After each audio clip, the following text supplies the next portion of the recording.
tudo bem? Sejam muito bem-vindos a mais um conteúdo aqui no canal da XTB Brasil. Eu sou a Aline, executiva de análise da corretora, e é um prazer trazer para vocês mais um conteúdo bem interessante.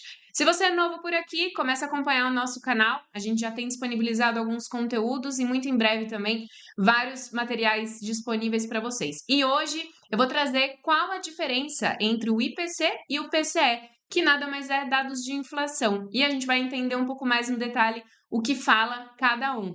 E eu vou passar, inclusive, para a tela completa e preparei uma apresentação para a gente entender um pouco mais no detalhe sobre essas diferenças. Até porque essa semana será divulgados os dados de PCE, tanto do primeiro trimestre quanto o anual e o mensal. E é um dado bem importante de inflação, até porque a Reserva Federal considera bastante. Então, a gente vai entender um pouco mais nesse conteúdo qual os motivos que a Reserva Federal leva em consideração, quais são as principais diferenças. Vamos lá? Então, aqui, como eu falei para vocês na parte de material, o que é a inflação, né? Então, tanto as duas siglas se referem à inflação. E a inflação nada mais é que um aumento generalizado e contínuo dos preços. Então, tudo que você comprava de repente com $1.000, hoje em dia você não compra as mesmas quantidades de coisas com o mesmo preço, ou seja, porque os preços sofreram reajustes. Então, o seu poder de compra diminuiu.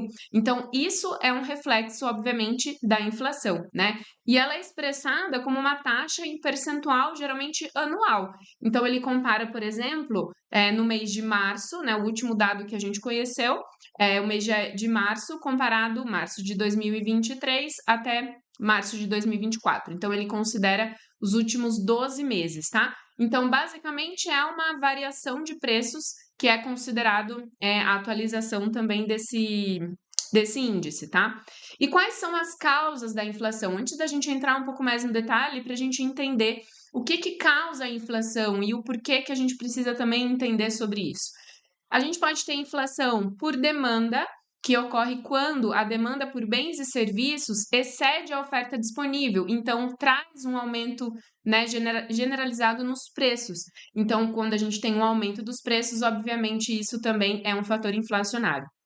Por custo, também quando os custos de produção, como salários, matérias-primas, aumentam, as empresas repassam esses aumentos de custos para os consumidores, tá? Então, também a gente tem o PPI, que é a inflação ao produtor. Então, também é um outro índice inflacionário que a gente acompanha bastante, porque geralmente quando a inflação ao produtor começa a aumentar, isso também muito provavelmente pode afetar a inflação ao consumidor.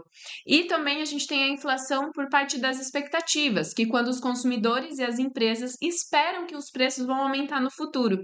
E aí eles podem ajudar a ajustar o seu comportamento de consumo atualmente. Então, se você já tem interesse de repente de comprar algo, ou você já tem um certo consumo da sua família, de modo geral, no mês de determinado consumo, você já começa a se antecipar, sabendo e imaginando que a inflação ou que os preços vão subir futuramente, tá? E, obviamente, quais são as consequências? Tudo tem uma causa e uma consequência. Então, quando a gente tem um aumento da inflação, a gente tem, como eu falei anteriormente, uma redução do poder de compra, né? O seu dinheiro ele começa a valer menos, então o que antes você comprava, você não consegue comprar com o mesmo montante, né? Você precisa desembolsar mais capital. Então, obviamente, pede, né, a quantidade ali de poder monetário. Redistribuição também de renda e, obviamente, de riqueza. Então, afeta diferentes grupos econômicos, desde os dos mais pobres até os mais ricos também, porque a inflação, obviamente, ela também interfere nos investimentos, tá?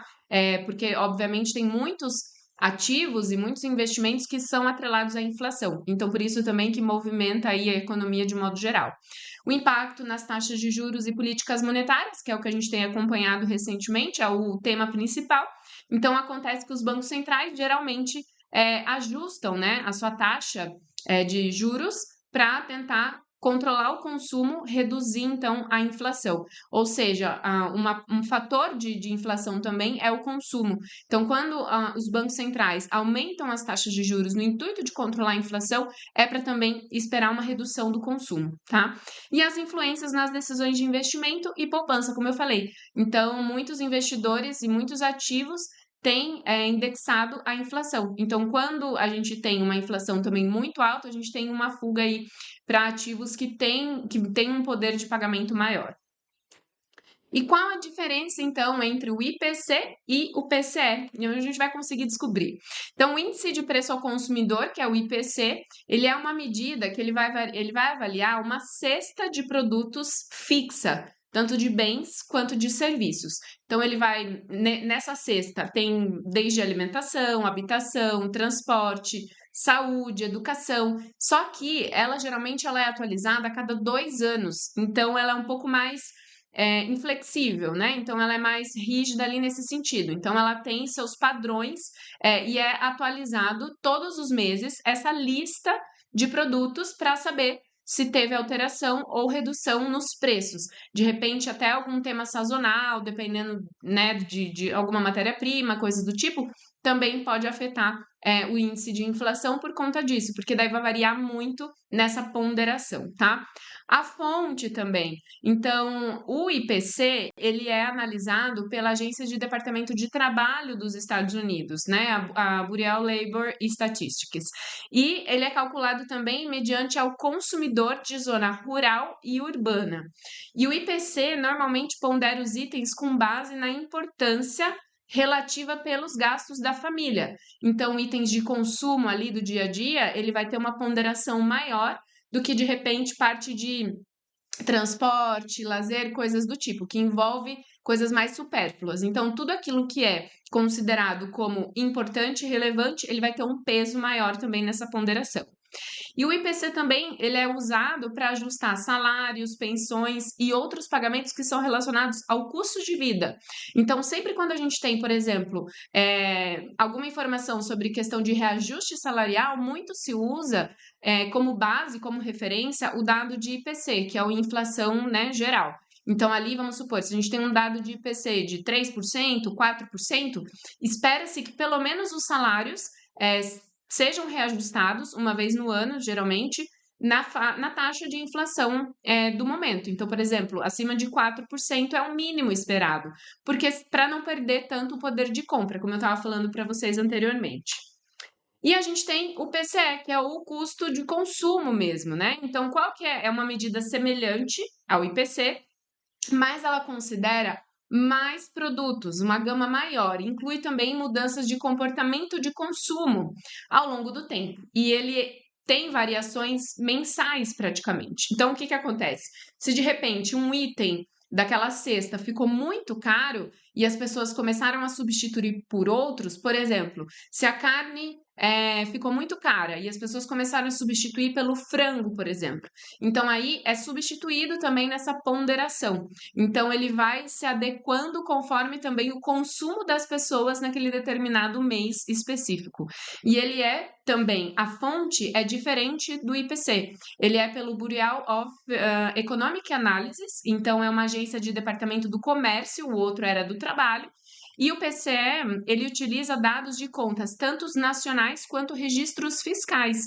Inclui despesas, obviamente, de consumo pessoal, mais de residentes, mas também de organizações sem fins lucrativos, governo.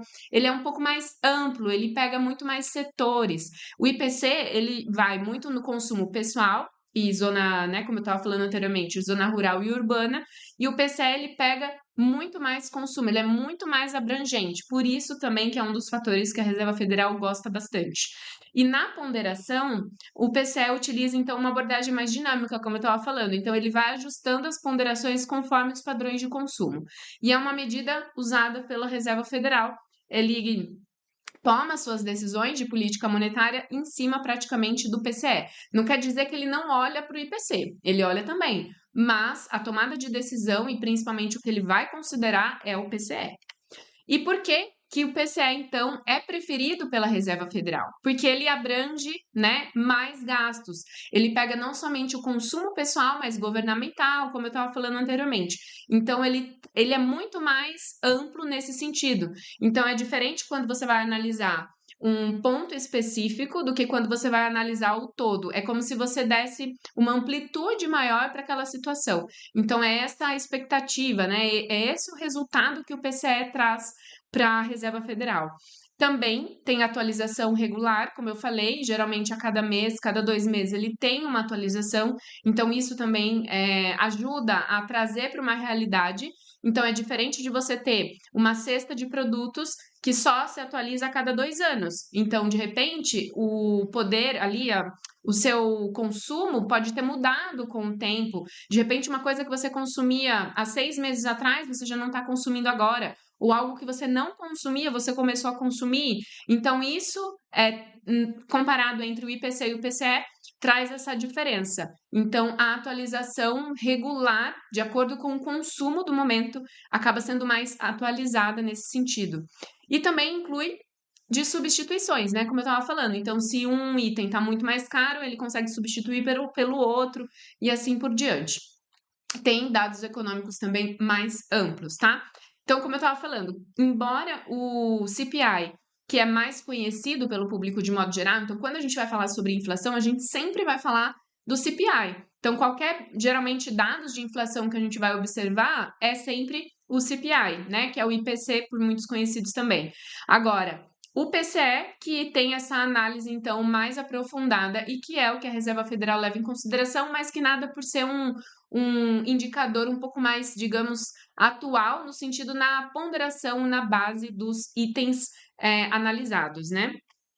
E aqui eu trouxe também para vocês um comparativo entre o IPC e o PCE nos últimos tempos, tá? Então aqui a gente teve um IPC, que ele está marcado aqui em azul, que chegou a bater nos Estados Unidos praticamente 9,1%, que foi o pico, né? O ponto mais alto. E o PCE, ele estava também quase nesses mesmos níveis de inflação muito alta, né? Então, desde 2020, né, logo ali quando começou a pandemia, muita injeção de dólares aí na economia, trazendo consumo, né? E isso foi gerando toda uma inflação. Por algum momento foi se falando, né, que era transitória, mas chegou num pico ali de 9,1%, onde acendeu um alerta e a gente começou a encontrar alterações na política monetária. E aí, até o momento, ela começou a reduzir. E observem que, em determinados momentos, o IPC ele foi caindo mais do que o PCE. Então, quando a Reserva Federal observa isso, ela começa a entender que o PCE ainda está um pouco mais robusto, está um pouco mais difícil de reduzir. E aí ele vai mantendo o seu perfil também mais conservador em relação às taxas de juros. De momento, a gente está num cenário onde as taxas praticamente estão muito próximas. Então, a ideia para a gente acompanhar nessa semana, principalmente na sexta-feira, que vai sair os dados anuais e mensais, é justamente se os dados vão ser abaixo, né, dos dados anteriores, para mostrar que de fato a inflação está reduzindo, uma vez que o IPC, né, a gente já acompanhou desde dezembro, janeiro, fevereiro e março, 4 leituras que veio acima do que o mercado estava esperando.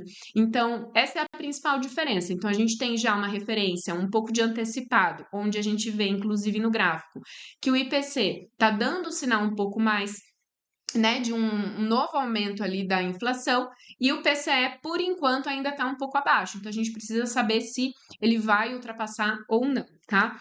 E um outro comparativo que eu trouxe para vocês envolve a política monetária, que foi o fator, né, um dos fatores que eu comentei no início, onde a gente vê uma inflação pico aqui, onde eu estava falando para vocês, e quando a gente começou a ver o aumento das taxas de juros foi nessa mesma época. Então, a gente estava com uma inflação muito alta e a gente começou a ter, então, os aumentos das taxas de juros. Aqui, praticamente em 2023, foi quando de fato a inflação começou a ficar menor do que as taxas de juros. E aqui, de fato, é quando geralmente a inflação começa a dar sinais de desaceleração, quando a taxa de juros ela se sobressai aos dados de inflação.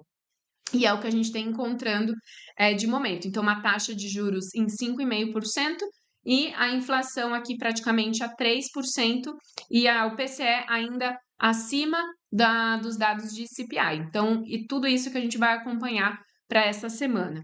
E quais são os pontos principais a considerar e que pode ter alteração e principalmente influência nos dados de inflação? Conflitos geopolíticos, porque traz volatilidade principalmente nas matérias-primas, se falando principalmente também de matérias-primas energéticas, como o petróleo, como o ouro, né? Dados do PIB também, que vão ser divulgados essa semana. PIB mede crescimento, então quando a gente tem uma economia com um crescimento também muito alto, dá margem aí, espaço para o Banco Central daquele país, especificamente, não baixar as taxas de juros tão rápido, assim é o que está acontecendo com os Estados Unidos. Obviamente, essa semana a gente ainda tem resultados trimestrais de empresas, né, do primeiro trimestre do ano, e isso poderia também trazer uma volatilidade adicional e também pode ser um fator inflacionário, porque mostra também consumo, crescimento, e isso também em algum momento pode atrapalhar a inflação. E, obviamente, os dados do PCE, que vai ser o dado antes da próxima reunião da Reserva Federal, que vai acontecer na próxima semana. E aqui na plataforma, a gente consegue acompanhar todas essas informações.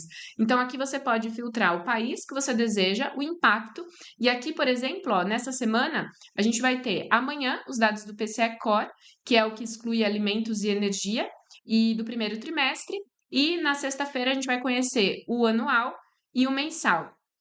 Também o core, né, que é a inflação também que mede alimentos e energia, que também são outros fatores, outros tipos de inflação.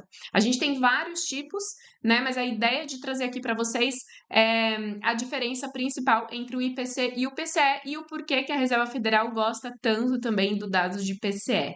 Eu espero que vocês tenham gostado. Se vocês se vocês gostaram e entenderam que é um conteúdo interessante, compartilha com alguém que você conhece. Acompanhe o nosso canal e também, se tiver alguma dúvida, pode deixar aqui na descrição do vídeo ou nos comentários e a gente vai atendê-lo. Até mais, muito obrigada. Tchau, tchau.